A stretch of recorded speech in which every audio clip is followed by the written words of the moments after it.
All right. So welcome everybody. This is the ANIMA working group meeting at IETF 108. My name is Tolles Eckert. I hope you can see the slides. I'm going to bring them up full screen in a second and see my video. I haven't figured out how to actually share the slides full screen and be in the Jabber room at the same time to see it on the second notebook. Sorry, that was kind of yeah. In any case, so if there is any issue that you need to bring to my attention here, I think today, unfortunately, I'm the only chair. I don't see Sheng here. Then please chime in on the audio channel and interrupt me. I think that's how we can go on. So let me bring up the standard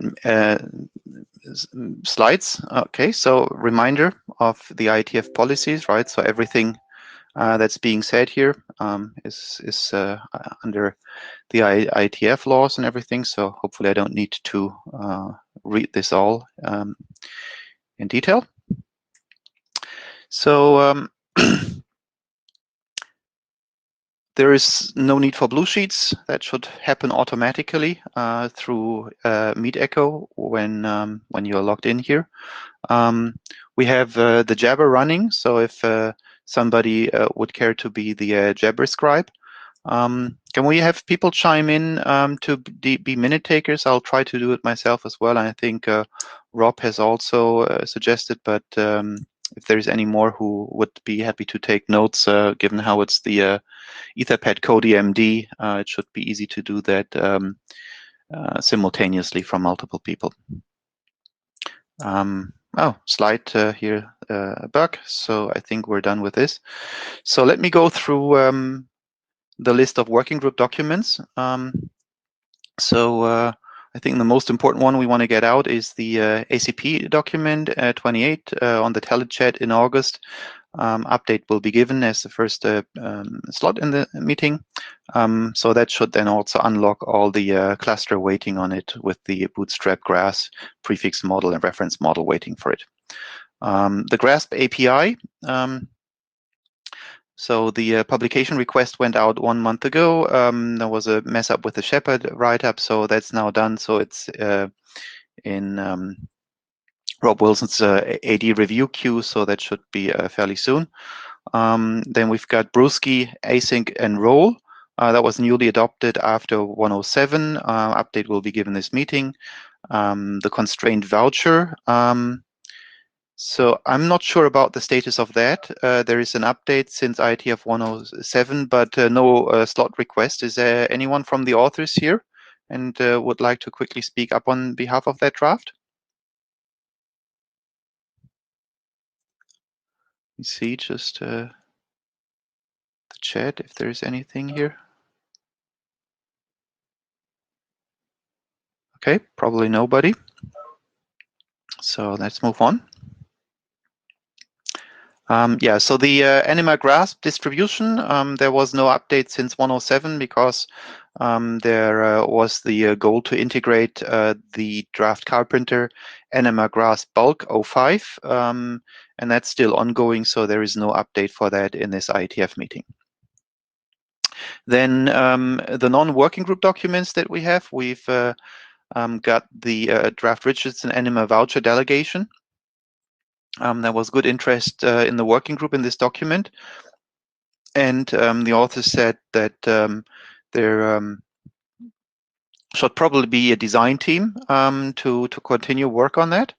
So that would be something to ask here after the slot and in the mailing list, and then we would ask for adoption after this meeting. And then the whole other list of documents that we're going to have updates for in this meeting. So then general reminder, if you're working on any drafts that you think are related to Anima, whether the working group or not, feel free to use the Anima-WG GitHub, and you can just ask any of us who have drafts in there to add you to that GitHub so that you can contribute. We've been using that for quite a long time for quite a large set of the drafts in this working group. So, and that basically gets us to the agenda. So let me stop here for a second and see if there are any folks in the queue here. Anybody who has any comment or other agenda requests?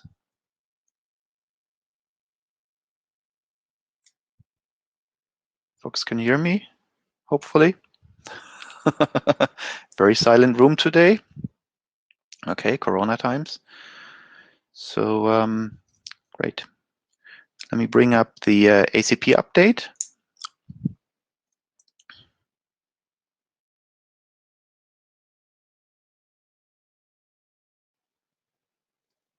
So let me check if that actually is getting shared, or if I think I need to change the share for a new window.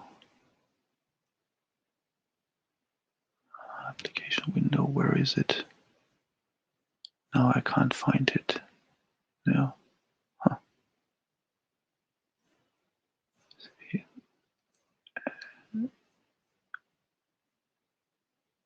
There we go. All right. So Anima at IETF 107 was at version 24. We had the open discuss from Ben that was worked on by Russ Housley about the RFC 822 name. We received a Joe Halpern routing review.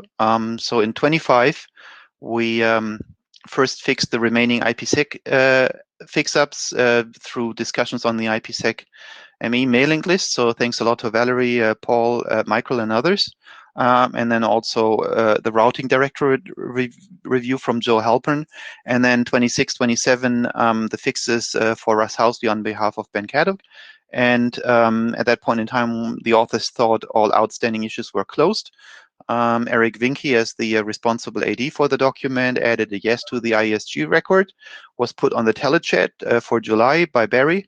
And then we received a set of new security or AD discuss and reviews from Roman Danilev. Ben Caddock tentatively cleared his discuss from the submission of 2627, and Barry Leibert delayed the telechat for August 13 because there were too few ADs to finish the review in July because the document is so long.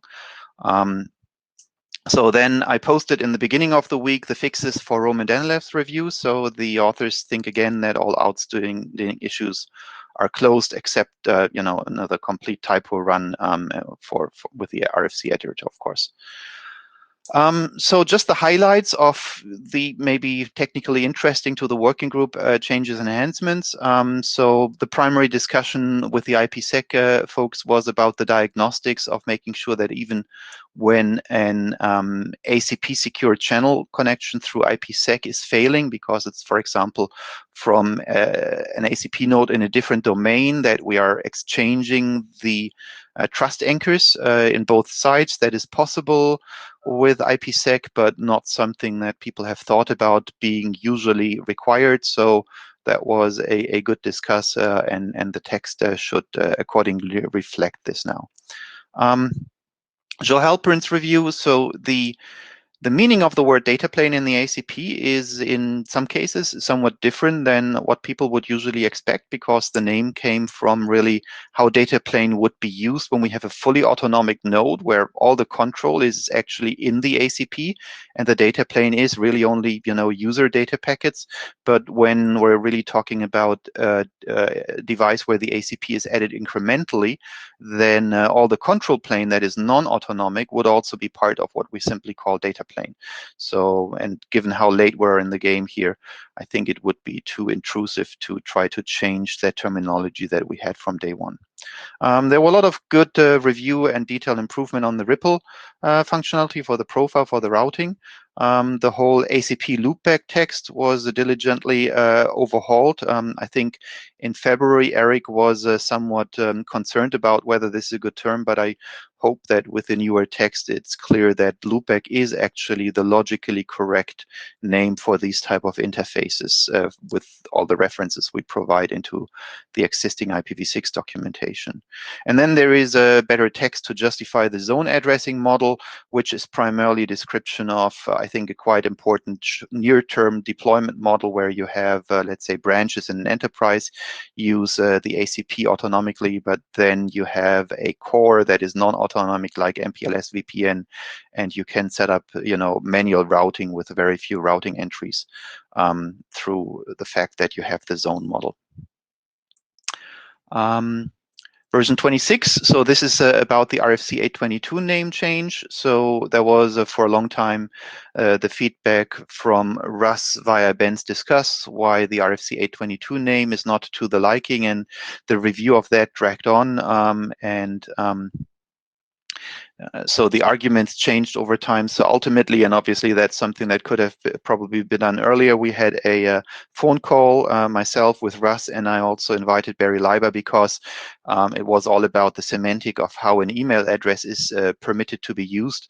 Unfortunately, it turned out that Barry was on the side of Russ, so that at that point in time I had to pull the rope and basically see that any further discussion about that topic needs to be decoupled from the progress of this document.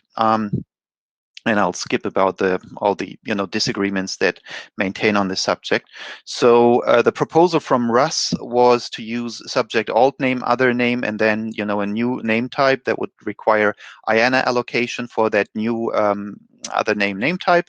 We brainstormed an alternative on the mailing list around using an actual URN string, and I felt this was, a tiny bit better, but then the final solution 26 is really to go with the proposal from Russ. A little bit a cowardly approach because,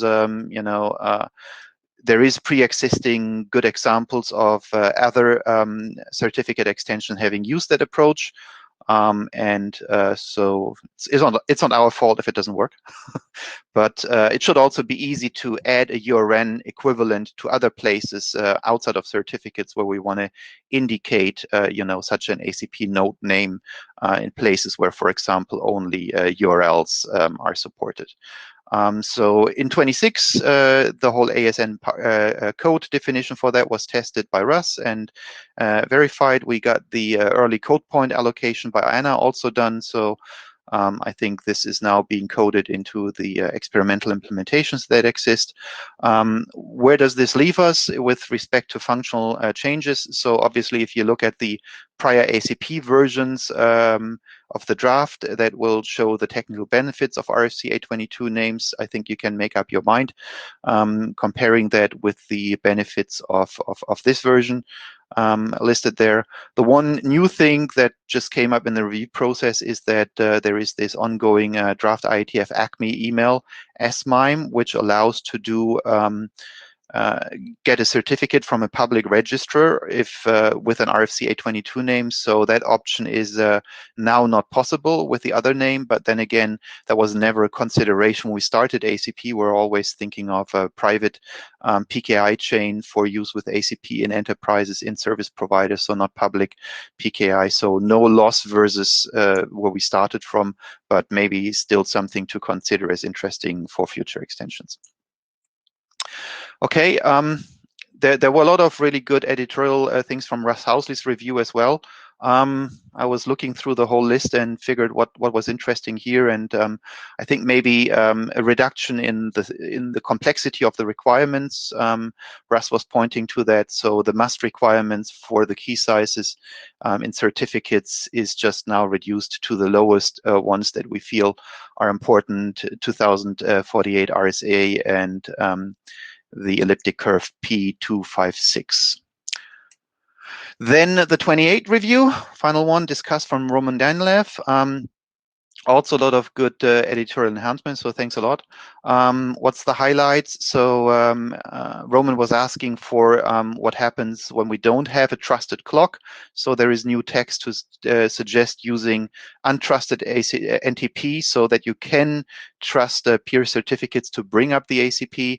We could probably ignore certificate timestamps, but that might be something where we would need to have a longer discussion with LAMS to the extent of how that would be permissible. So that's why I didn't want to have that solution right now here for the document.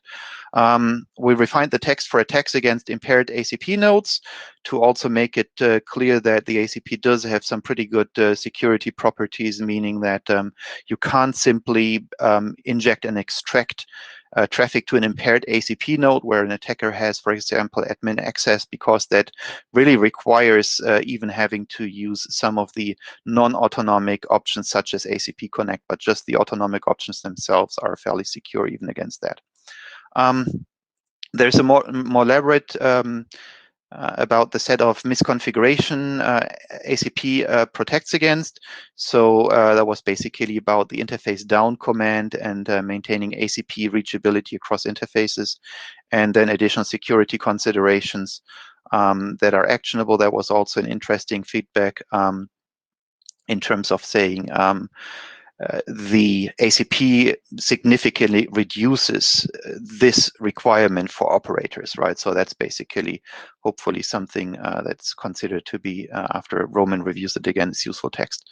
And we forgot to do a must against the IPsec profile, so as a overlook. So I hope that we don't have to return with these updates, as interesting as all these details might be. And that's it for the ACP update. Let me see. Do we have anybody here in the mic queue? Any questions, comments for that? Okay, wait a second. Sheng, did you want to say something?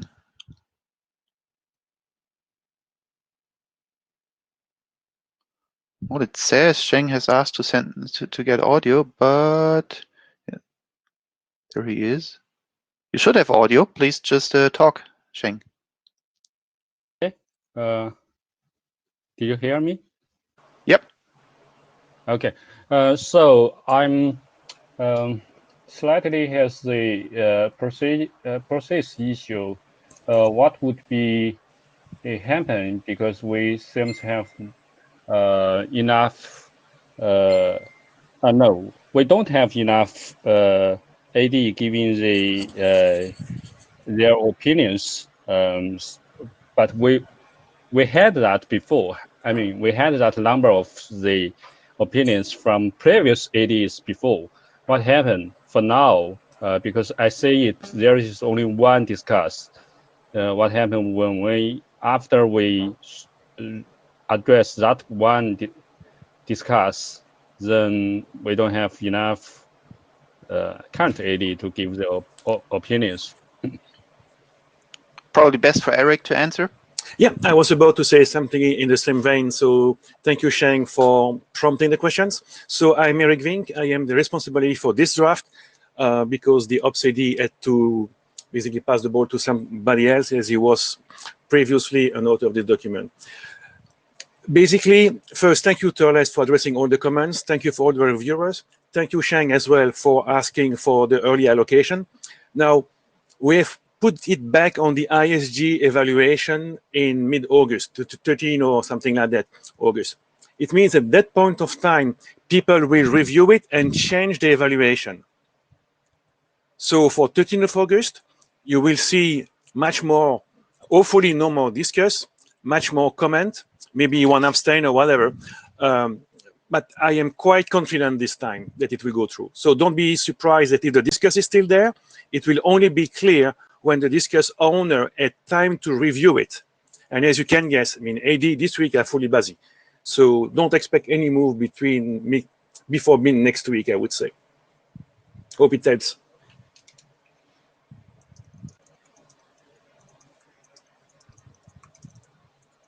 Sorry, I'm just taking the notes and waiting for the next thought. Any more questions? Thank you very much, Eric. Any more questions about the ACP?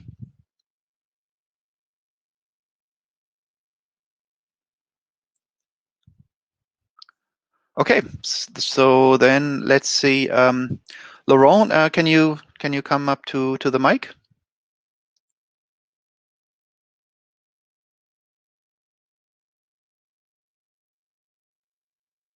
Okay. Hello, I'm here. Can you hear me? Yep. Do you want to share the slides yourself? Otherwise, I would have to bring them up, but so I can rather look at keep notes and everything. So if you can try to share your screen yourself. Okay, I'm trying.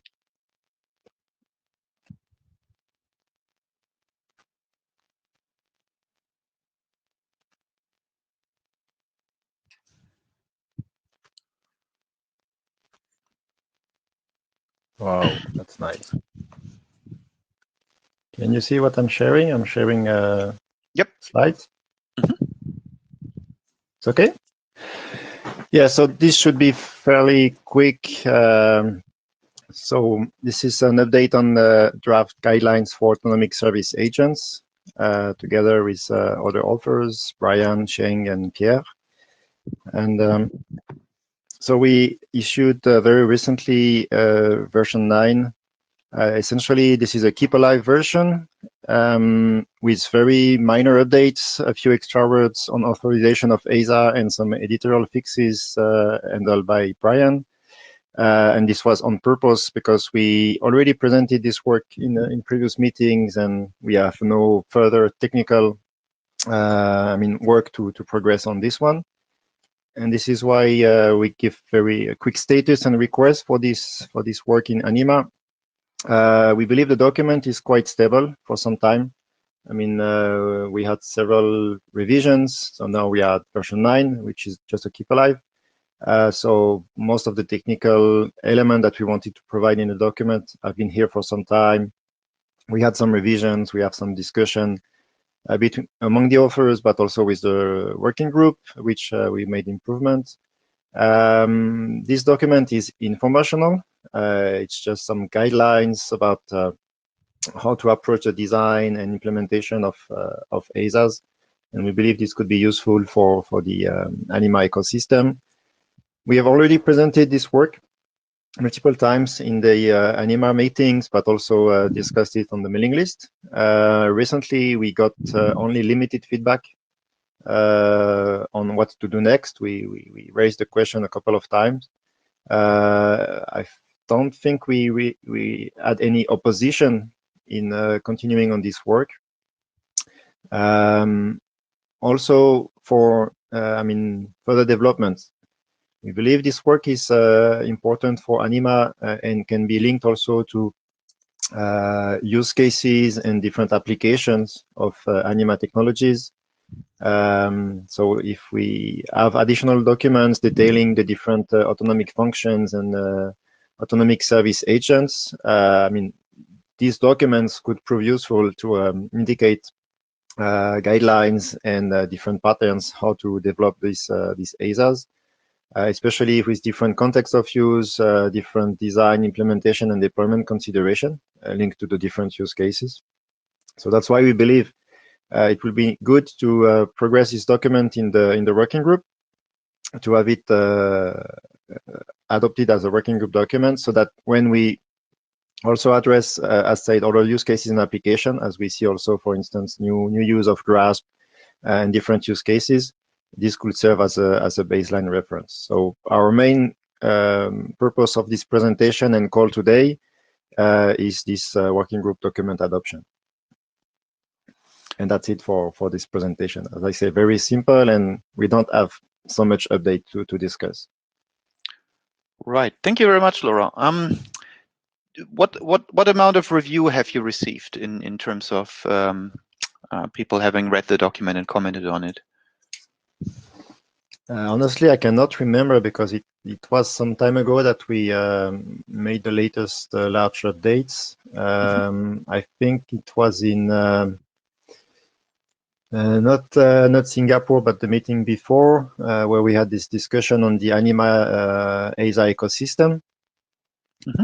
So we get some reviews on the document, but I'll say we didn't get any formal opposition. It's informal and it's a bit borderline in terms of what IETF is used to do, because this is a bit reflections and guidelines on recommendation to approach the design and implementation of ASAs, with consideration for grasp, with consideration for how they are being deployed and operated.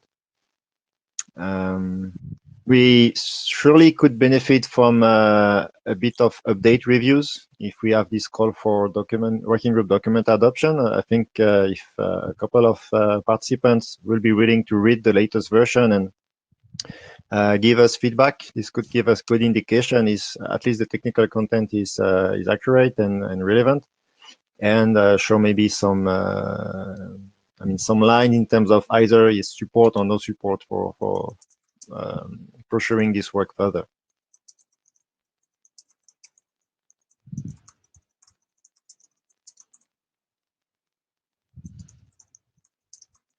So, I mean, we can try to ask here the room who have read the document, but there is not, I think, a real good tool to do this right now. I'm not sure that the humming tool allows us to really do this. I mean, if people want to chime in on the chat, but otherwise, I think the right way would probably be after the meeting to do an adoption call. Yep. I've been in other sessions where the chair just asked people to put themselves in the queue, so that big green box got bigger and gave them an indication.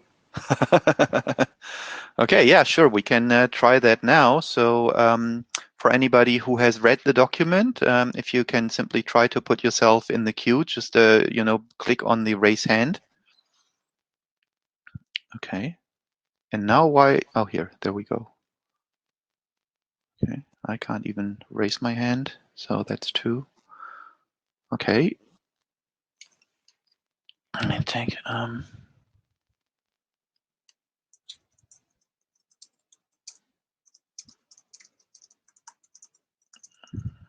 So yeah, to the authors, maybe you really want to start sending out, nagging emails to the folks you think have done this, and maybe we should then first have an ask on the mailing list about, who has read the draft, and if we got some critical mass, then I think we can go from there and do the adoption call. Does that sound good? Yeah, of course. Thank you. And we will be willing to, continue discussion on the mailing list if there are any interest or any comments. Right.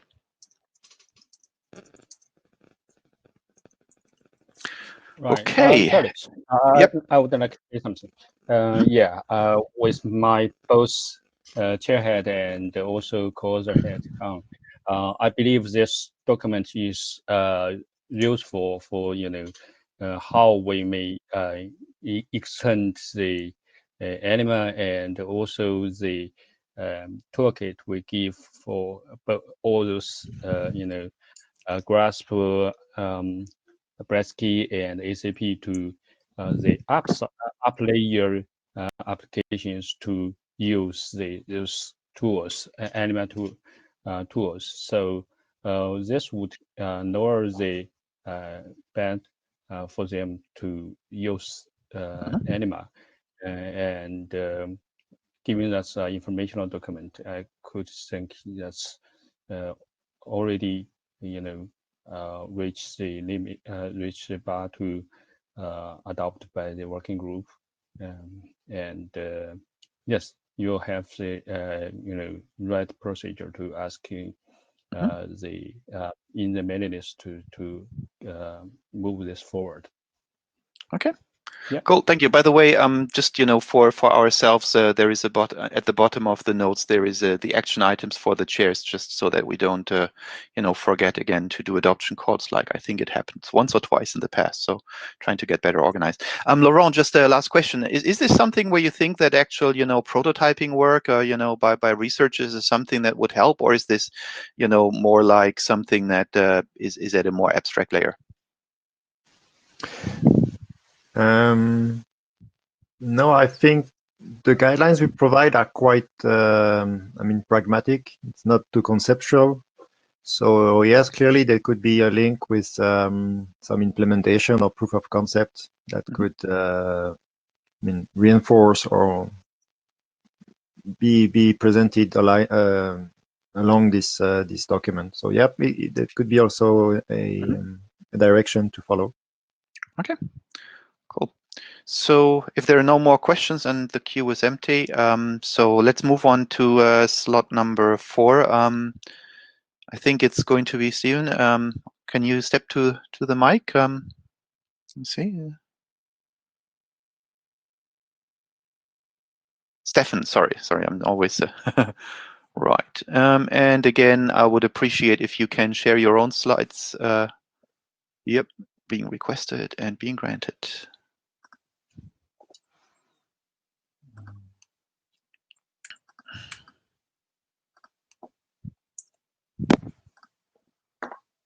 All right. So hopefully you see the slides now. Hello? Yep. Okay. So I would like to give an update on the Brisky asynchronous enrollment, Brisky AE. So Brisky AE has been adopted as working group item end of July after the last IETF meeting 107. Just to make a short recall about the problem statement and the overview, the background behind that, that draft is basically that we see different industrial scenarios in which we have limited connectivity to several services like the PKI itself. So we have a limited on-site PKI functionality support, or we even may have limited connectivity to a domain registrar. So the intention of the draft is basically to address those two scenarios by utilizing consistently authenticated self-contained object or signed wrapped objects also for the certificate enrollment. So currently the voucher exchange sequence in Brisky already utilizes self-contained objects that have no binding to the underlying transport, and we would basically enhance Brisky to support the same for the enrollment as well.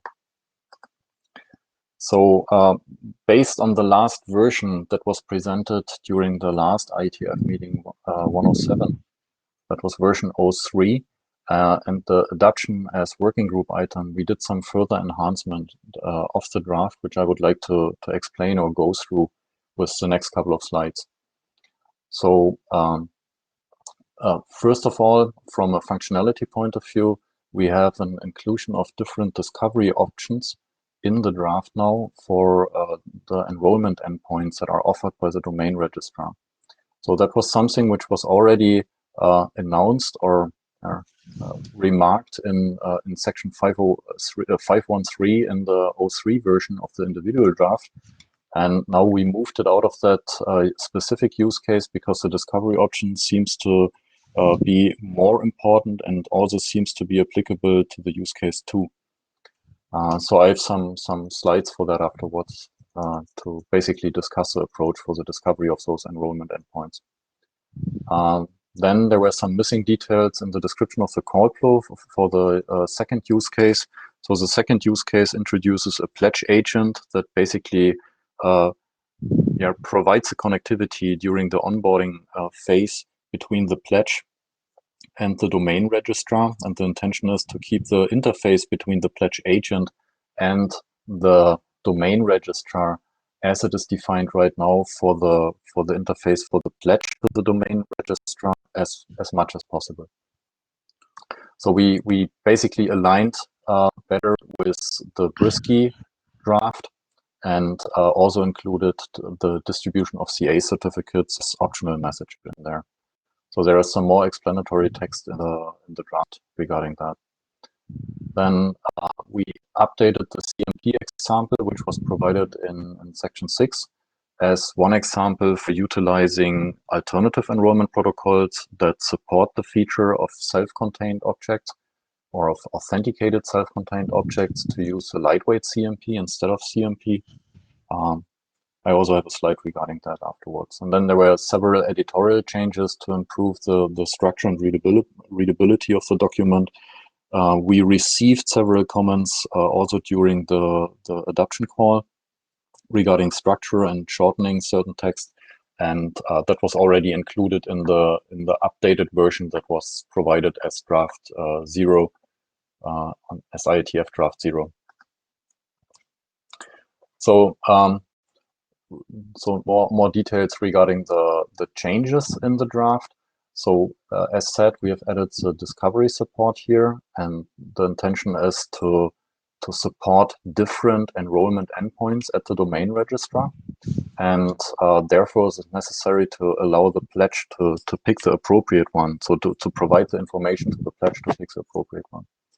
So what we did here is we defined a new URI for the discovery as well-known risky, and by doing a get on the well-known risky, the domain registrar is intended to return the endpoints available at the server. So we already included an illustrative example for EST and lightweight CMP, which I have on the next slide. And let me jump back and forth between those slides just to give you a hint how that looks like. So the request would be a get on the well-known port with risky here, and then the result would be which endpoints are available at the domain registrar. And as you can see, this is the voucher handling. So starting with the request, the status, request audit log, and row status, and then we have several endpoints that cope with EST as enrollment protocol, and we have further endpoints that cope with CMP as enrollment protocol. So assume that the domain registrar would support 2 different enrollment protocols here. What you can see here is that we changed, and that is also a question that has been discussed on the mailing list, we changed for the voucher handling the naming here from EST to Brisky, because from our perspective, it was more stringent to utilize Brisky here and not EST, as the voucher handling itself is decoupled from EST. So if you would like to allow for alternative enrollment protocols here, then it would be more straightforward to use a different naming. And that was one issue that was discussed on the mailing list. And I think we haven't found a conclusion here. So the proposal is basically to rename the endpoints for the voucher handling from EST to Brisky in the Brisky document to avoid that we have inconsistencies regarding the naming, or even have 2 different namings for the endpoints that are provided by the domain registrar back to the pledge. Can I jump in here and ask, how is, what more than a beauty contest are we winning by that renaming? That's nothing more. Nothing more, but from a logical point of view, the voucher request or the voucher handling itself, it's decoupled from the actual enrollment protocol. And people might get confused if they read EST here and somebody is using a different enrollment protocol. So then we would have a mixture of EST and whatever CMP, for instance. So from that point of view, yes, it is a beauty thing, but it tries to provide consistency in the naming of what is voucher related and what is certificate enrollment related. Yeah, and maybe Elliot, you go first.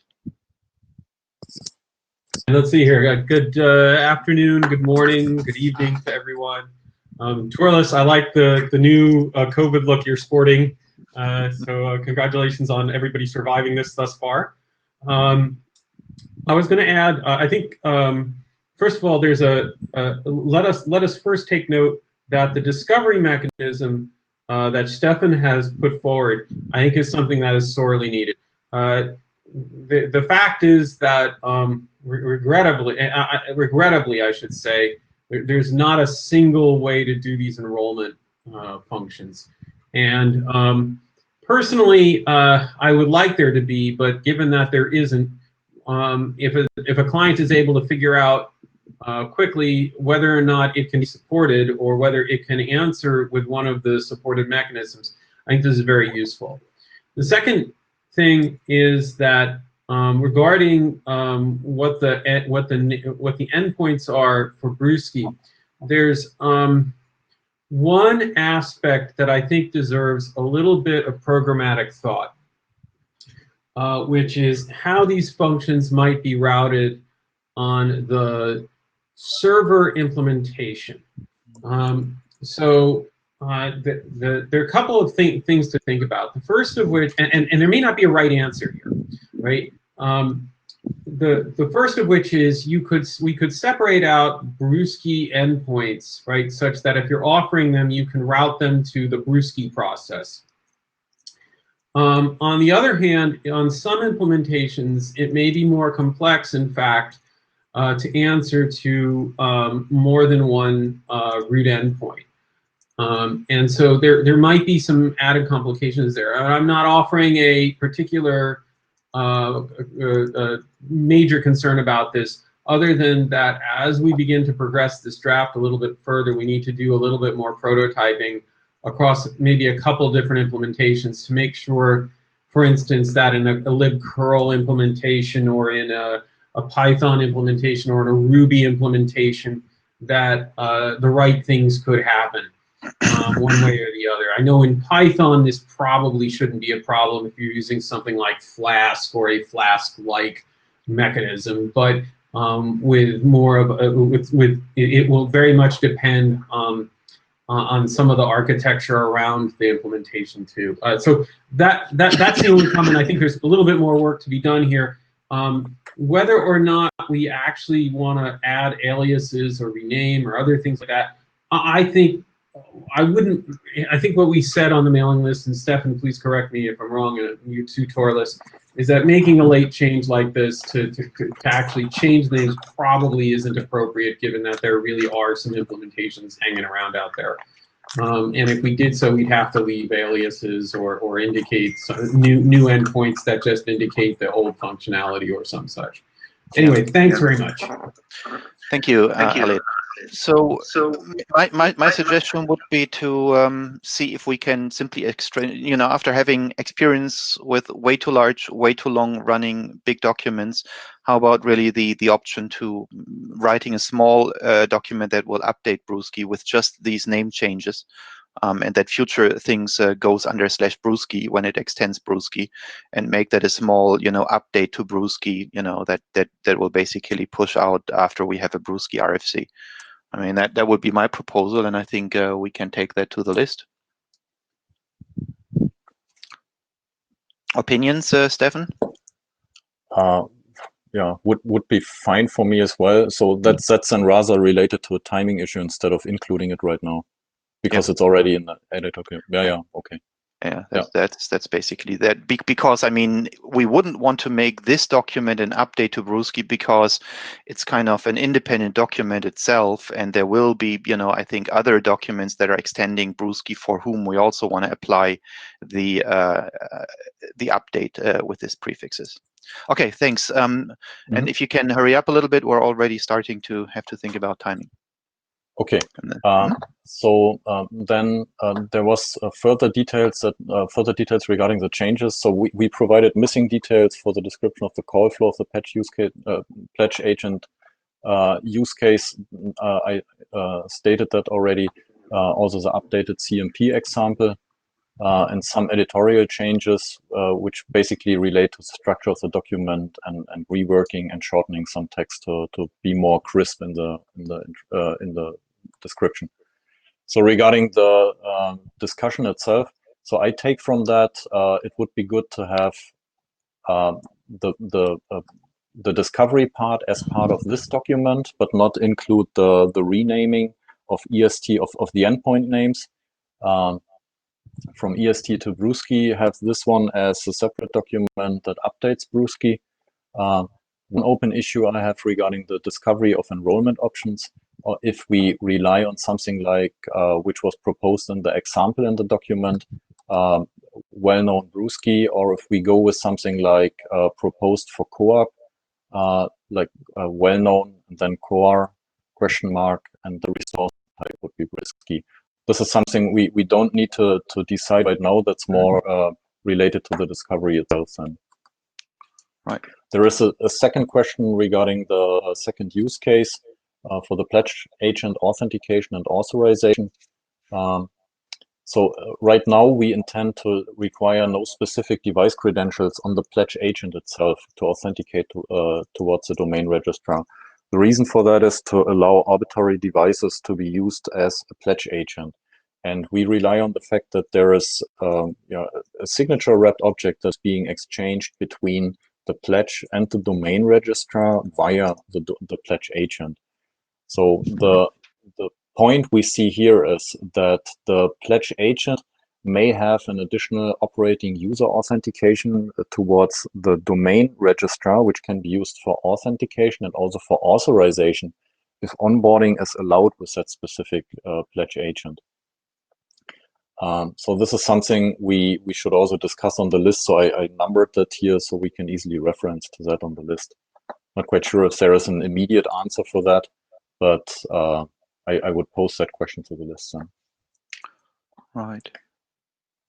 Okay, and the last two questions is if it is necessary to do the provisioning of the proximity registrar certificate to the pledge from the pledge agent, or if this can be done via the voucher response that is provided by the domain registrar already containing the registrar's certificate. If this is sufficient for that use case. So that's currently an open issue in the document. And the proposal here would to rely on the voucher response containing the domain registrar certificate. Also a point that we can take to the list probably. And last but not least, we thought about different transport options in the addressing scheme for the enrollment protocol. And the proposal here in this document so far is to align with Brisky. That means to use HTTPS, as we intended Brisky AE as update to Brisky. What I took from the discussion so far is that it would not be intended that Brisky AE is updating Brisky, but is seen as an accompanying document to Brisky. Is that right? I hope my interpretation of the wonderful update word is correct, right? But yeah, if the change is done in another document and that other document becomes the normative reference, then this wouldn't need to be an update anymore. But that's really just, a one-liner. Oh, and then we got the expert. Yes, please, Rob. Hi all. So as far as I understand, there aren't any very strict rules on exactly how update is defined. So I think we can come to a sort of sensible interpretation here, and that's probably good enough. Although you may find then when it goes through ISG review that people have different opinions. So just be aware. Okay. Thank you. Okay. And Michael?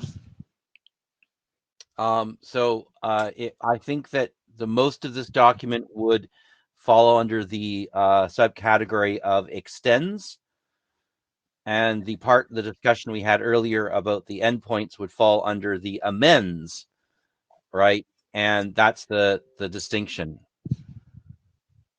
I think amends means update, but yeah, so I think that's a fun discussion to have later. Yeah.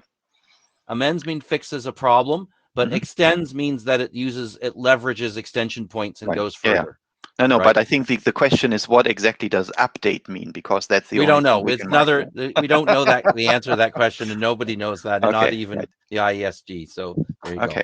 You weren't trying to answer the question; you were trying to see that it's impossible to answer. Gotcha. Okay.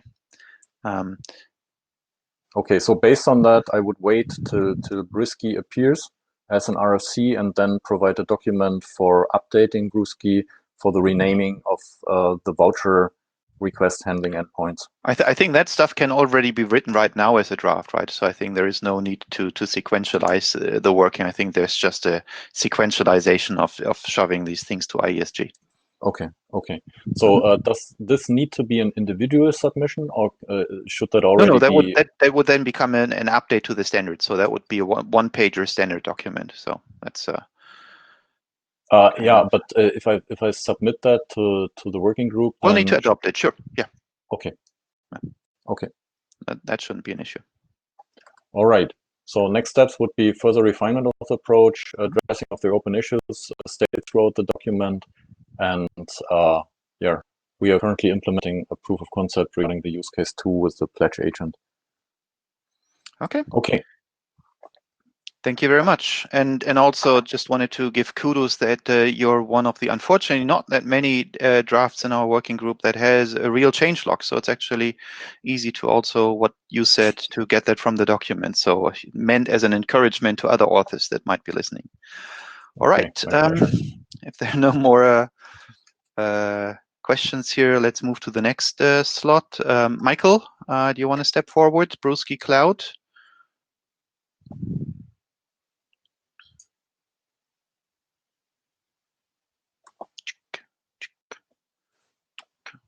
Okay. I'm clicking. Work the right way.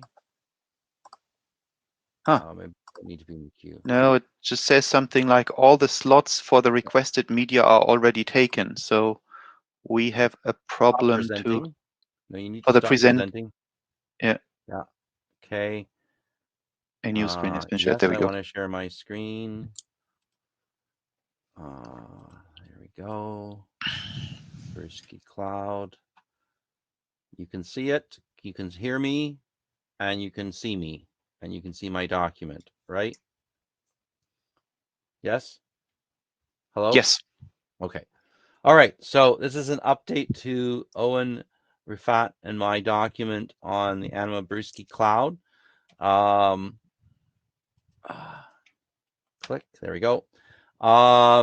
So short of it is that the Brusky document says there could be something called the cloud registrar, and it says nothing about what it does, and this document tries to do that. We had 4 possible uses in the original document, 4 possible meanings in the original document. We reduced this to 2 unique situations, and the use cases there, and I'll go into them in a little bit.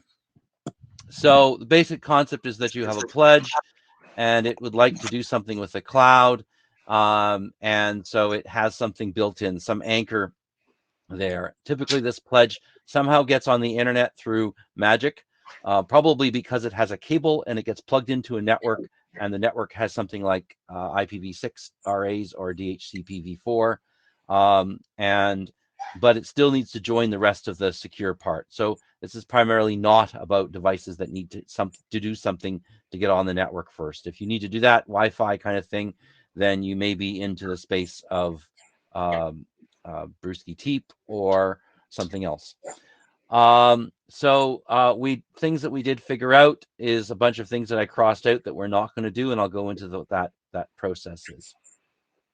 So we did figure out that it's going to be a 307 redirect. If there are any redirects in the HTTP level, that's the one we expect. And this scenario solves the problem that the pledge has been deployed in a network with no joint proxy, no ACP, no GRASP, nothing to have any idea what's going on.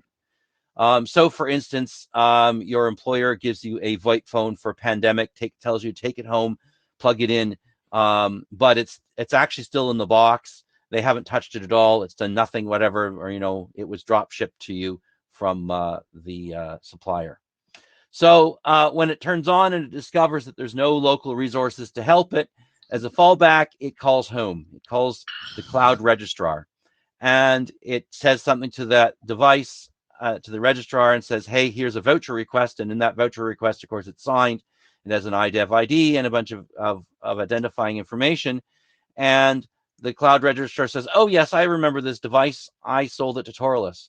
So I should redirect him to his employer or his enterprise's home registrar, which is somewhere out on the internet. Maybe it's in their office in the private cloud, and maybe it's a multi-tenant system in a public cloud. Doesn't matter. What matters is that there's a URL, goes in a 307 message, and the process continues. Brusky continues as normal with a new voucher request to this, and all the rest of the normal process back to a MASA and an enrollment with that part. So that's scenario 1, and you get a certificate out of it. Scenario 2 is a little bit different. In this case, it solves the problem that the enterprise would like to do Brusky, but they're not yet ready to do it. but they do certificates. They do have perhaps an EST server, which they're using for other things. But they don't do Brewski at this point. They don't know how to do that. So you send a voucher request and you get a voucher back, and it still pins the home registrar. And again, it knows who the home registrar is because supply chain integration tells you what the who it was sold to. And so the pledge then says, oh, okay. And it jumps to the point where it normally would do an enrollment. But now instead of doing the enrollment with the registrar that it started with, it does the enrollment with the registrar that it was told about, which is now just a straight EST. So the pledge already supports and trusts that thing.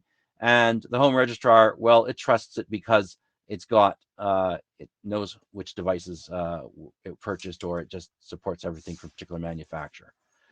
There's a lot of similarities in this to Intel SDO. In fact, as far as I can understand, they do the parts 1 and 2 and are still trying to figure out the part 3. And so this may be a good addition. Work remaining to do. We need to properly and in detail articulate the applicability for each use case. We need to define the voucher extension for the 8366 voucher that we need for scenario 2. And we need to consider if supporting CMP or SCEP is desired and how we would signal that. And that's about it. Thank you very much, Michael. Yep, nobody else on the mic, so let me ask a question about the naming.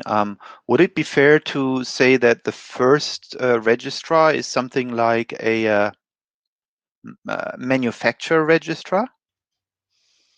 Yeah, so we just liked it called a cloud registrar because we felt that it might not always be the manufacturer and it might be some other kind of process. So for instance, if in the case of, if you know Intel SDO or ARM Palladian works, you actually wind up phoning home to the vendor of the chip, not the VAT manufacturer. But we just think it's enough to say it's not part of the home domain, and it's not part of the where you are now. It's in the cloud, and yeah, if it's in the manufacturer, that's probably the likely case, but that's not. I don't think that's exclusively the case, so I don't think I would want to confuse people with the MASA. We had a long conversation as to whether this is the MASA, and one of the things that we realized was that, well, yeah, it may share a database with the MASA, but it also could be completely separate in a lot of ways. I just think cloud is so cloudy, right? So anything that would be more specific as to, a difference in, well, it's not yet delegating. I mean, it's before delegating to the supposed owner, right? So would be lovely to find a better term. I'm open to other things. I'm not super. I don't super think that manufacturer registrar would be. I think that would be more confusing. But I think we're happy if the working group would like to not have the word cloud in it, then I think that would be fine too. Sheng? Hi, Michael. This is Sheng. I actually has another problem rather than the term cloud. In principle, I'm fine for the term cloud, but I have a problem. How do you find the cloud register? Looking at your document, it still looks like a magic for me. You How use do you find the word. Yes. Oh, it's compiled into the source code. But that means you have to use other mapping system to find it, or you can find some well-known cloud register. That actually brought me another issue is another security issue. If you have to rely on such mechanism, because you don't know whether your DNS resolver is secure enough or not, then that may redirect you to another untrustable register. Then your cloud register will become the security hole. So it's over HTTPS, and the No, no, trust anchor that's that not the answer for the security, because the HTTPS is the tool actually secure your communication channel. But what I said is if you don't have a right discovery mechanism, you'll be redirected to a faked register, then everything. right. This And even then the and then the channel is TLS security. You get something totally unsecure. and then the TLS connection will fail, and then either the device will try again and get to the right place, or it'll continuously fail and get returned to the manufacturer with some problem. And attackers that could do this could drop any packets they like, but they can't fake it, because the pledge has the trust anchor for the cloud registrar built in. I may be by your last point, but I would like to see all those noted in your document. Okay, Then we I can totally see agree. That whether totally is that's a secure security enough consideration or not. that should be there. Okay. Yeah, I was just gonna, this is Elliot, I was just gonna answer Torlis's question about using the term cloud. One thing that I liked about using the term, and I agree with you, it's a bit buzzwordy when we say it at the IETF, Torlis, is that there are oftentimes some complexities that are introduced because you're dealing with more than one element. And so maybe the thing to do is, if we're going to use the term, maybe call out what it means in this context and what complexities are introduced. Sure. Okay. I would be happy to call it potato, but I just at this point I think it works. The potato, yes. But at this point, I think there's actually some benefit by of just saying, yeah, it's just something out there in the cloud, and I think that's reasonable. But I would also say that the text may be more could be more articulate about how you actually run it.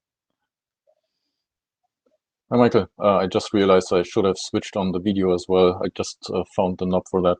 Anyway, you stated that the address of the cloud registrar would be provided at compile time, which really makes it fixed to the vendor of the device. Actually, is there any intention to have that configurable? Well, afterwards, if there is oh, go ahead. Sorry. Since the device has never been configured before, and the point is to get an anchor, a trust anchor shared with the device that would allow the home registrar to configure it, right?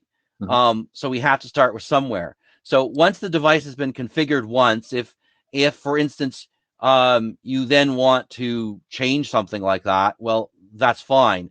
I'm not suggesting a mechanism. It could be done through netconf for sure, but I don't see a point in having anything other than the manufacturer configure this anchor in, because they're the ones that have to decide whether they're going to support it and how they're going to answer the question, right? Mm-hmm. So I don't think it makes any sense to do this by DHCP or anything else, because if you have access to configure some data by DHCP in this case, then you probably have access to configure the address of the home registrar. So in this case, number one, for instance, the point is that we don't know where the home registrar is, and we're not on the same network. Mm-hmm. Okay, the scenario specifically, like I said, you bring something home for the pandemic, and you need it to be part of your corporate environment. Mm-hmm. Stefan, that was Refat and Owens. That was very much, and they're both in the VoIP space. That was their absolute number one. That was their use case right there. Mm-hmm. Okay, Stefan, consider it as a challenge. You can come up with any other solution as long as it doesn't break the security model we want to have, and that doesn't seem to allow any other option than, you know, having it initially in the software. Yeah, I was just thinking about potential use cases where somebody would build a device that consists of several other devices, and then Yes. there is maybe some kind of proxy mechanism necessary to be able to configure a cloud registrar. So I mainly stumbled about the wording then cloud registrar because it's already fixed to manufacturer, but I can also see that this is hard to basically rename it, or that manufacturer registrar is probably also not the right name for that. That actually is a good point where you may actually found the loophole in terms of saying there are other solutions. I'm not sure whether I know people who have been working on these bootstrap problems, and they might rather justify a separate document, because I think what you're now saying is that through physical access initially, you are creating another possible chain of trust. Yeah. Okay, thank you. Hey guys, can you hear me? Okay. So my question is, so there is a similar problem that we are trying to solve. Basically, I'm looking at a problem from a fintech point of view, fintech application point of view, where we are rolling out thousands of swiping machines, for instance, so like EDC machines, as we call it. And one of the challenges that is to how do you securely authenticate the systems when they come with transactions on the machine. So, I was interested in this proposal. So it's one of the reasons why I'm following this. So if I can just translate your scenario to this diagram, the FinTrack manufacturer is this, and this is the bank. Correct. This is the transaction machine, and this is the bank. And you don't know for each customer who their bank is. Yes, that's right. Oh, okay. No, it's slightly different. So let's say I know. Okay, let me just take a minute to explain the whole scenario, right? Okay. So we have vendors, like assume that we have swiping machine vendors from which we ship the swiping machines to the merchants. So the merchants are going to get, like similarly what you mentioned about some employee getting a machine from the employer, right? Shipped from the supplier, triggered by the employer. Now, this merchant gets the machine. So let's say they are manufactured by a supplier called Fu. Now, as you said, right, it's coded, hard coded to actually go back to that supplier as a part of initial provisioning. Now, can the supplier say that because the supplier knows what range of machines have been shipped, or maybe a serial number of machines, possibly something as an indicator, and then redirect that enrollment to my, which is, let's say I'm a bank or maybe a wallet provider, as an enrollment?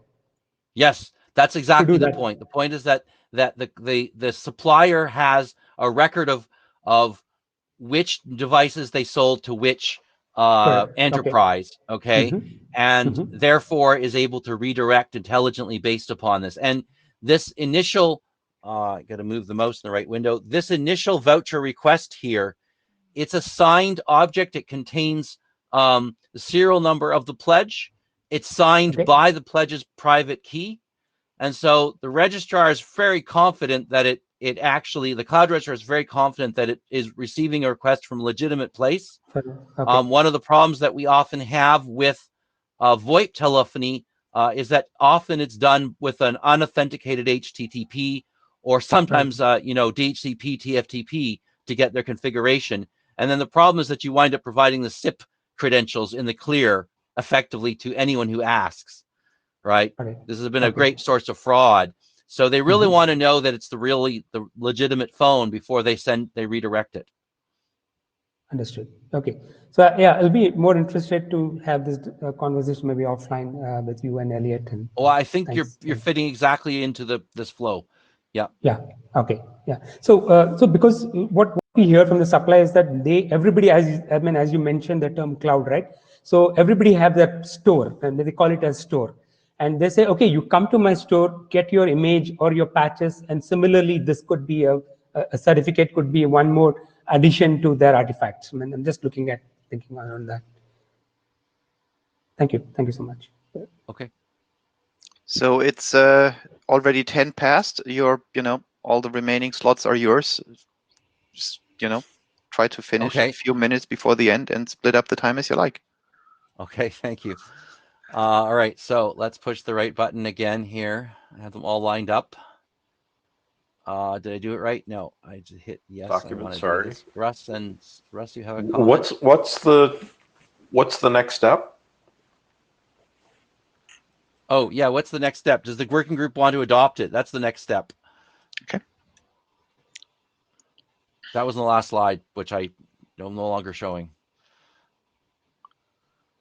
Okay, and I think that's an AI here. AI ask for. Well, I mean, we can basically try the same thing again. Like get into the audio queue, raising your hands if you have read the document.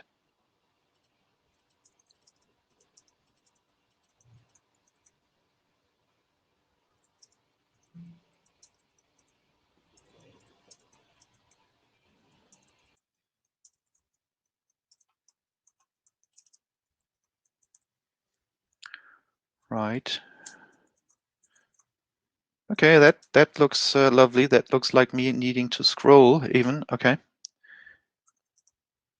But now I don't think that we can do a hum for do we think it is ready for adoption, unless somebody chimes in and tells me how to trick meter echo. So let's take that question then to the list.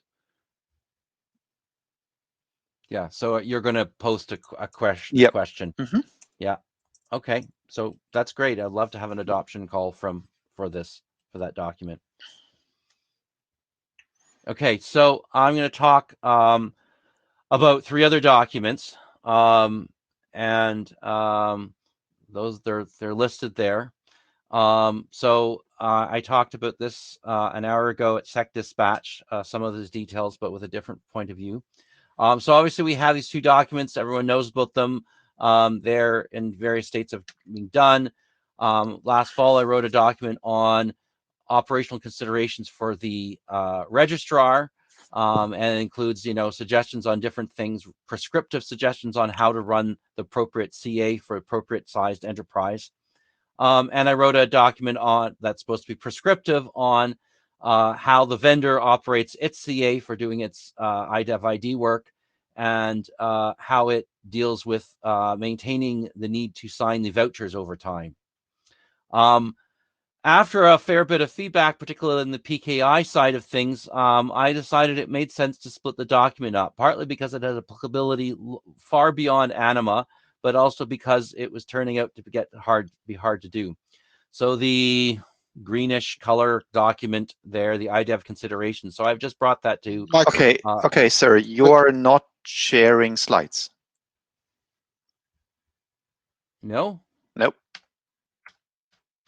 We were already wondering. Oh, I'm sorry. They looked like they were shared on my screen. It says unable to release media thing, and they're showing on my screen. I'm going to hit reload, okay? Yep. Bear with me.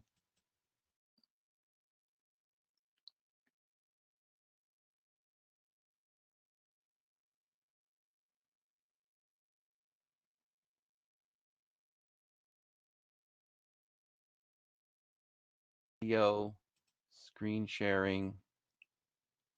Yes. Am I sharing slides now? Yes. Okay, well, that's too bad. So it was showing them on my screen as being shared. That's really bizarre, but also giving me errors. So I just ignored the errors. Okay, so this document, okay, I told you about the documents. Then we had 2 documents. I wrote 2 documents relating to operational considerations. Decided the second one was far too broad, and I split it up. And about an hour ago, I spoke at the Sec Dispatch meeting about this document in the green. And the feedback is a bit confused, but I think that it may or may not go forward in the IETF, but it might have a place in the IRTF, and we'll see. The document what remains of the master considerations document is intended to be normative and prescriptive, and is supposed to reference what's in the green document. That part is a reply. So to recall, this ANIMA-Bruschi ACP security architecture has a vendor and an enterprise operator, and the ANIMA registrar considerations are about what he does, and the master considerations are about what he does. The document, the green document, it basically is about linking what's in the device to what's in the manufacturer's point of view. And then also it says a little bit about the registrar, I hope.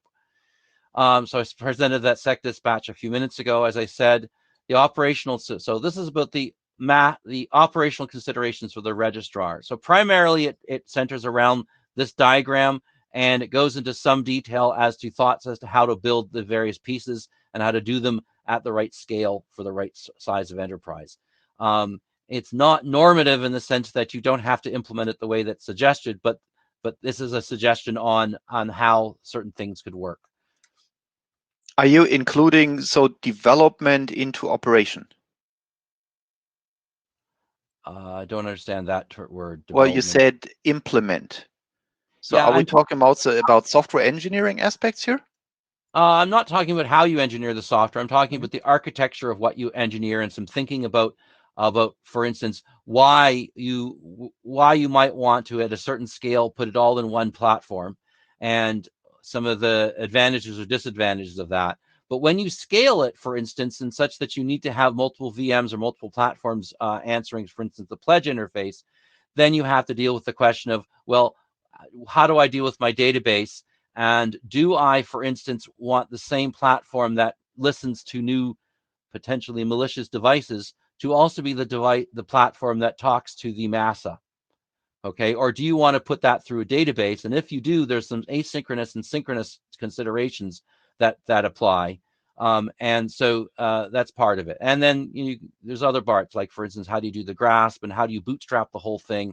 How do you bootstrap? So there's some discussion about ACP Connect, how you may build that in that scenario, particularly when you start with just deploying a registrar into a NOC that has nothing else. Okay, so synchronous, asynchronous issues that I talked about, incremental deployment of ACP. Okay, so there's a lot of references into the ACP document about, you want to use one of these, you want to use one of these. This is when you use it. This is how you use it. Okay, it's not normative device. You don't have to do it this way, but it is intended to be prescriptive in that this is a way to do it. No, I think this is good. I was just thinking that the things you explained, I'm not sure if everybody would think they're just within the scope of operations versus development and engineering, but that might just be terminology. Right. So partly the goal here is that if someone is an enterprise is trying to deploy an ACP and they go to some developer of registrars, they may like to have some terminology that describes how it is they want to have it run. So they would say, I want it like 0.4, okay, of this document, and I don't find 0.3 compelling because I'm not a whatever, okay? So the second document deals with operational considerations for the massa. And so this is about the manufacturer building the new device, and he has to put a private key in there, and he has to put a certificate that corresponds to the private key, which is signed by a PKI that they operate. So he has to learn how to sign a PKI. These documents, I think, in large part came about because I had people said, oh, manufacturers will never do this. This is too hard. No one knows how to do this. And I said, well, no, actually, it's been done by quite a few manufacturers, and the intent was to collect some of that experience such that other manufacturers who think it's too hard would be convinced, no, it's not so hard, or in some cases they didn't even know they were doing it already, right? So the device itself has to have some trust anchors built into it, so you can see a little anchor built in the duct there, and particularly it needs to be able to validate the voucher. Okay, so they have to put a voucher signing, a voucher verification key into the new device, but you also probably also need other trust anchors like a software update trust anchor as well.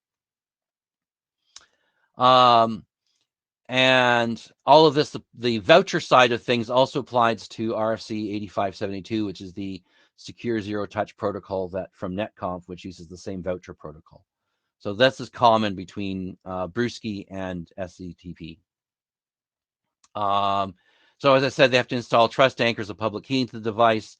And if they're installing a public key into the device, the manufacturer then has to deal with the question of how do they secure the private key?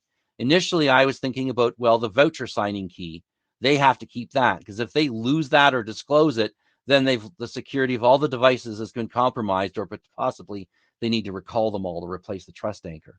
So that's a big deal. So that's discussed. And the other document, IDEV considerations, talks a lot more about that problem. So putting the key in there. So changes since 107, massive considerations. Most of it was gutted, moved into the other document.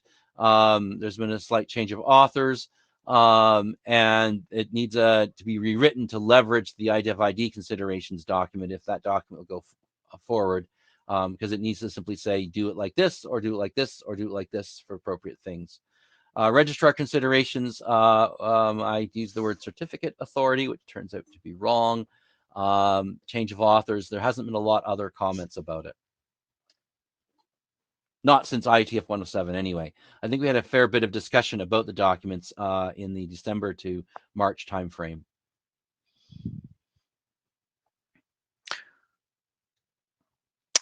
I think we're a little bit late on time. Would you mind if we just try to do the adopt the questions who has read it? I mean, it's 3 documents. If we go three times through it, maybe you want to rather. Two documents. There's 2 documents for ANIMA. Mm-hmm. Okay. Only the 3rd document, I don't. Right. Well, I mean, ANIMA could consider adopting it, but I don't think it belongs. IDEV considerations does not belong, but it does need a home. Yeah, is that? And you're still looking for a home in terms of, do you need to? Well, SEC dispatch ruled this morning, and there's some ongoing discussion. So I think it will find a home at this point.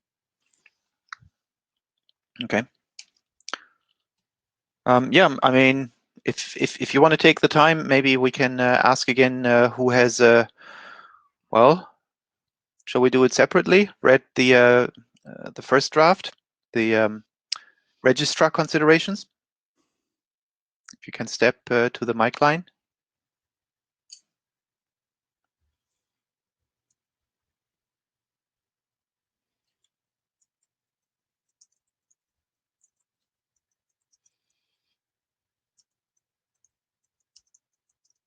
Okay. Okay. 3. Now I need to kill them all. Okay, or they're going by themselves. Okay, let's repeat that for the second document.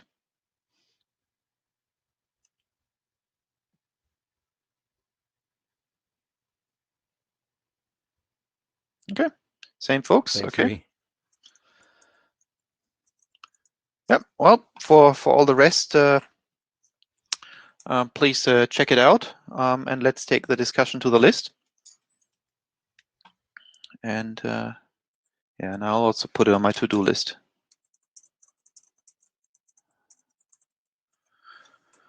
Okay. Do you want to take the last few minutes for? Does anybody else have something for the open mic or so? We have the overflow presentation from Michael about the L2 ACP, but if anybody else has some urgent matter here to speak up, then do it now, maybe. Elliot?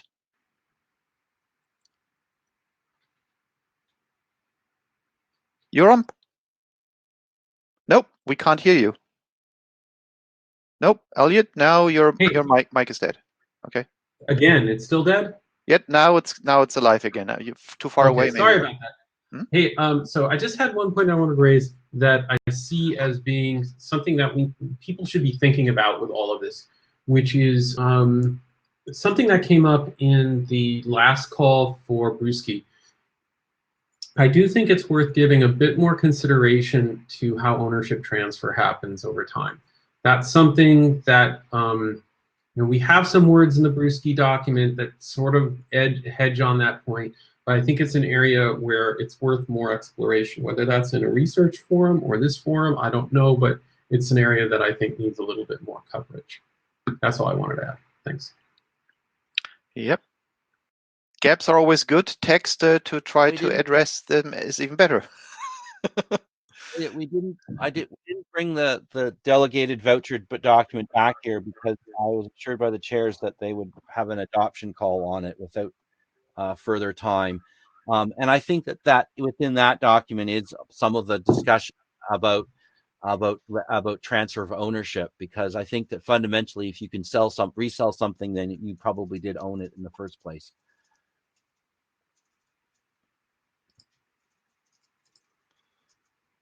Yeah, I was implying into what Elliot was saying, also things like you resell things, so secondary ownership transfers, not the initial ones that we're, I think, focusing primarily on right now, I think.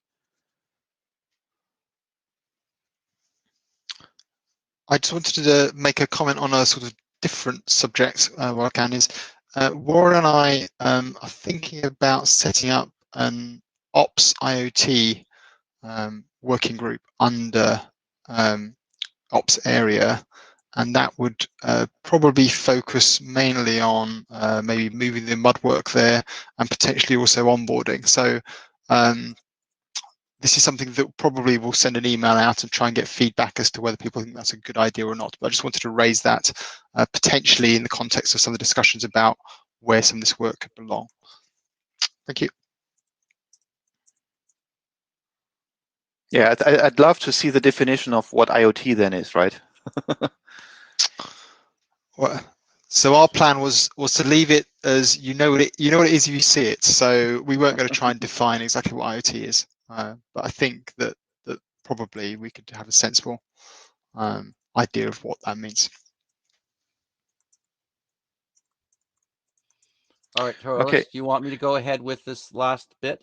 Yeah, and 5 minutes Okay. after half of the hour, we'll all be killed here. So take your time. We have till 8:40, I think. Oh crap. Yes, I want to share my screen.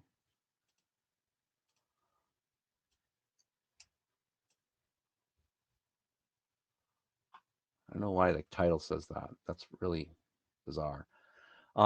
Okay, so at the last IETF, we brought forward a document about IPv6 over link level discovery protocol, and I guess I adapted the slides, and I should change the title again, so that's wrong. I've renamed the document to L2 friendly ACP, and I'll just get to that. So the history, the background is that you have some campus network, for instance, that you want to boot up in an ACP, and you can't actually operate the network very well until you have the SDN controller connected, because there are loops and because the network is designed not necessarily to work with SDP. So you can't just put it as a flat layer 2 network, because you'll have loops until you get some control. And so you need the SDN up, but to get the SDN up, you need the ACP. And to get the ACP up, you need you need a circle of bootstrapping. So we had proposed, what if we do this, run an ACP over LLDP? And we had a bunch of conversations about this. Many found it gross. And finally, we found that actually, even though we probably could make it all work in the gross way, that it didn't actually solve the problem that we wanted, because what we were trying to avoid was additional configuration of the switching fabric. And it would still require additional configuration of the switching fabric, and the bandwidths would be in the order of packets per second as well. So let's not do that. So we stepped back and said, what is the problem? What is it we want to do? Well, we want IPv6 packets. We want them to be transferred in a way that is distinct from the normal unicast ether type of 86DD. And we want them never to be forwarded by a layer 2 device. Okay, so we want them on the local wire only. That's it. And when we receive them, we want to know which port they arrived on. And when we send them, we want to be able to send them just on the port, on a particular port, and not on every port that happens to be part of an L2 domain. So that was the problem. We rewrote the document to just say that. What would we like from the working group? We'd like your opinion as to whether this is a problem we're solving. Okay. If so, then this is a bit of an IPv6 over foo document. And so we have some requirements for this at this point. And if we do, then we think we should bring this to the IETF IEEE Coordination Committee and ask for the advice. And, maybe the document wind up with 6-man, with Anima being the setting the requirements. That's it. So thank you very much. I didn't quite, so I understood the things that you wanted to do from the list, but why? I mean, the why is that if we turn on the network and we try to form a flat layer 2, okay, that the network will have Ethernet loops, because there's no spanning tree necessarily turned on in this network, because spanning tree is not necessarily desired in this network. Rather, they want to have multi-path networks with SDN dealing with what the topology of the network really is. So the SDN controllers would essentially control, well, is it going to be equal cost multipath? What's the thing? Or maybe this is just a redundant link, or whatever is going to happen. But in order for that to happen, you have to have the ACP running so that you can do an SDN connection. Okay, and the goal is not to have yeah. a out of band connection, but to do it all in band or using the ACP. Right. So you say, I think, let me try to restate. You're saying, I want to build an ACP on layer 2 switches, and the problem is that a lot of the ports may not be usable because spanning tree has disabled them. No, you would because like the ports would not be usable because spanning tree has not disabled them, and we would get loops. We get broadcast storms throughout the network. Particularly when you first turn it on, there would be no policy set up at all. But your point, the way you said it is also true. I would like to run ACP over ports that might be disabled because of spanning tree turning them off. So I did turn on spanning tree, and the problem is that I want to run the ACP over ports that possibly would be turned off. So I don't really want to have spanning tree. I want something more sophisticated, and that's in the space of SDN to deal with that. But in order to make that work, I still need the ACP running. So I need something that won't get forwarded as part of the normal network. Right. I guess I would first come up with a couple of questions to give to L2 experts, right? So for example, as I think we had an email, I'm not sure what happens with switches that are not by default using spanning tree. I think the ones that are using by default spanning tree, like the enterprise switches, I know they would come up and automatically bring up ports only if spanning tree is happy with it. That's the default behavior to avoid loops by default. There may be other classes of switches, right? So trying to understand what default behavior we need to be working with beyond this one would be important. And then yes, I agree that this would be more like something which isn't a normal working group document, but rather an effort trying to figure out what we need to do with the IEEE dependencies. Yeah. So I'll tell you what happens if you take two prosumer switches, unmanaged switches that you find in small enterprises, and you plug them with two cables between them. The answer is all the lights go on and they melt down. Of course. The question is just whether those would ever be capable to do something like an ACP or anything close to it, because I think most of them we weren't even able to get something like simple OpenWRT on them, right? So it's well, today they do run OpenWRT if they have any management. They run something like that today in 2020. So yeah, well, and any of those that don't have spanning tree and can still run it, okay, that would be the class. Yeah, so I think that would be gotcha. Okay, cool. Well, we've got still. Has anybody read the document?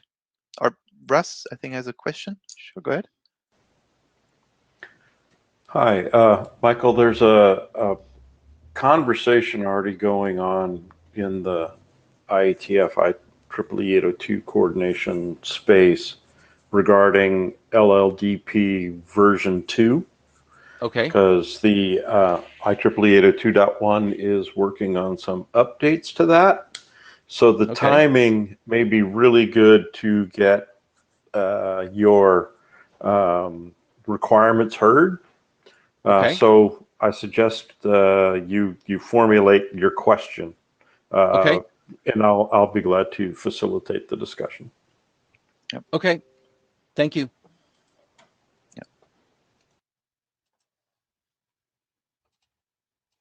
All right, so we actually are staying in time. All right, no closing slides from the chairs. So I guess we'll all see ourselves in video or not in Bangkok virtually, and otherwise we'll have the AIs for the list. Please read more docs and comment on them on the list, and thank you very much.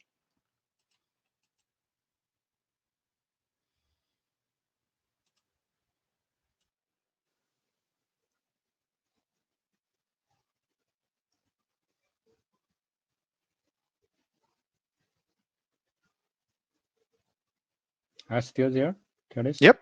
Yep. I mean, does IETF already said next meeting will be online as well? I'm not sure. I think what was it during the plenary? Okay. I think it was pretty clear, but yeah, I think anyway, they might have. Yeah, that's they might very have hard kept. to make the travel. Yeah. In 3 months' time. Yeah. The formal Okay. decision it will happen at the end of August. I think that's what was announced. Right. But it's a two-stage process, so that would be whether the LLC thinks the meeting could go ahead.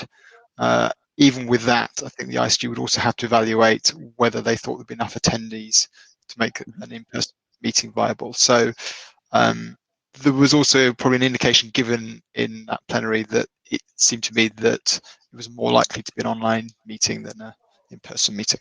That was my impression anyway.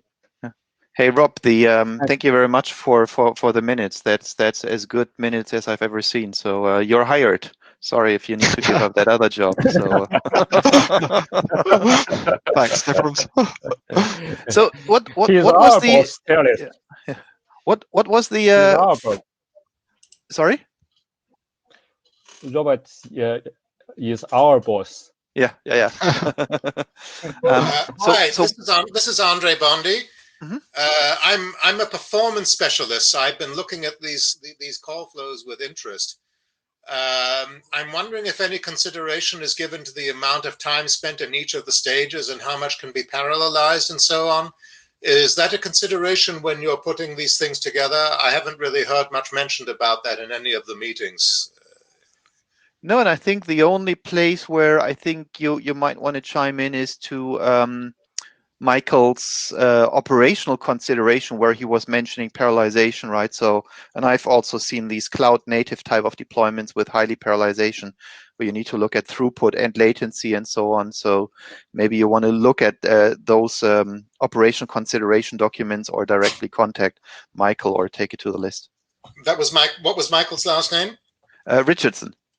Michael. Oh, right. Okay, sure. Yeah. Sure. Okay, and that all of that is going to be in the RFCs that were downloadable from this site then. No, it would be the drafts, right? So the documents that are here in the last official slot. These the considerations ones, the two ANIMA consideration ones. Hey Rob, I didn't. Thank you. I didn't quite get the form of what you said with the mobs and the enrollment and so on. What was that? What type of, is that a working group or a forum or what? Sorry, what was the plan? Oh, IoT Ops. It would be a working group in the Ops area is what we're considering effectively. And part of that is to potentially move some of the mud work out of Ops AWG. It's not necessarily fitting in there that well. But it also would potentially tie some of the onboarding stuff into there as well, is what we're thinking of. But it's still early stages. We've raised the idea with the ISG. I think they're broadly supportive, but we still need further planning to work out what that would look like. Okay. Another thought was the reason for doing this, and your question as to what is IoT, is it seems potentially helpful externally if people looking at IETF can see if there's a place where IoT work is happening in IETF more obviously by just looking for the word IoT, where obviously IETF does a lot of IoT stuff, but it's not necessarily easy to find.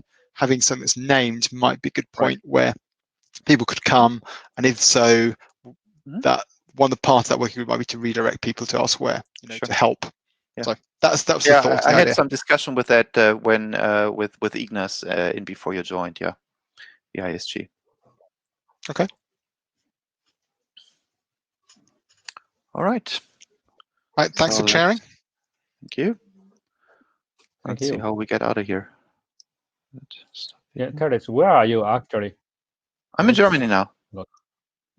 Oh, just for August. Much better. Yeah, much better for the timing. Yeah, I flew over on the weekend. Yeah. Yeah, good place for you. Yep.